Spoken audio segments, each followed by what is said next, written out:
உப்பில் ஊற வைத்ததால் பாதுகாப்பாக இருக்கிறேன்னு யார் யார் சொல்றாங்க?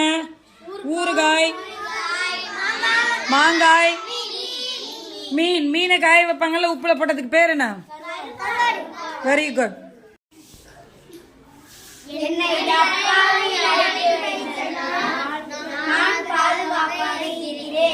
டப்பாவில் அடைத்து வைத்ததால் பாதுகாப்பா இருக்கிறேன்னு சொல்றது யாரு?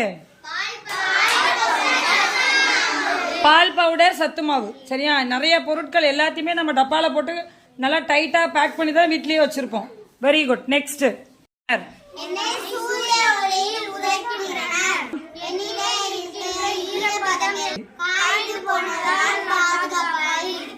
ஈரப்பதம் காய்ந்து போனதுனால எப்படி இருக்கு? தானியங்கள், பருப்பு வகைகள் எல்லாமே பாதுகாப்பா இருக்கு. ரொம்ப நாளைக்கு இருக்கும். அப்பப்ப வெயில எடுத்து என்ன பண்ணுவாங்க? அம்மா காய வச்சு வைப்பாங்க. Very good.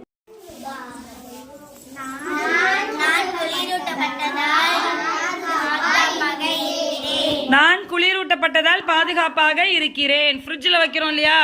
எதெல்லாம் ஃப்ரிட்ஜில் வைப்போம்? காய்கறிகள், பழங்கள். Very good. நெக்ஸ்ட். கொதிக்க வைக்கிறதுனால பால்ல இருக்கக்கூடிய நுண்ணுயிர்கள் என்ன ஆயிடும்? அழிஞ்சிரும். அதுக்கப்புறம் தான் நம்ம என்ன பண்றோம்? குடிக்கிறோம். சரியா? அப்படியே பச்சையா குடிக்க கூடாது. நிறைய கிருமிகள் இருக்கும் அதுல. Very good. நெக்ஸ்ட். நான்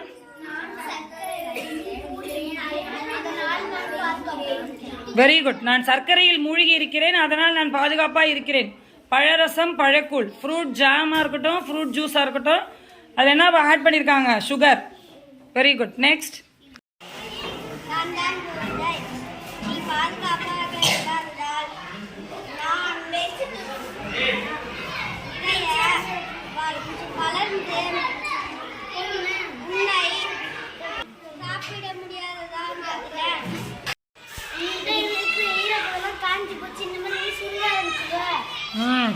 ஆப்பிள், பழங்கள்லாம் என்னாச்சு? சுருங்க ஆரம்பிச்சிடும். காய்கறிகள், பழங்கள் எல்லாமே ஈரப்பதம் இல்லைனா. சரியா? அப்ப அது எதை பிடிச்சிருக்கு?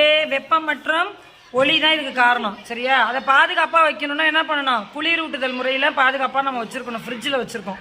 சரியா? நெக்ஸ்ட். Very good. வாழைப்பழம் பாத்தீங்கன்னா தெரியும், ஒரு மாதிரி கருப்பு கலரா மாறிடுமா? ஸோ வெப்பத்தினால என்ன ஆயிடுது?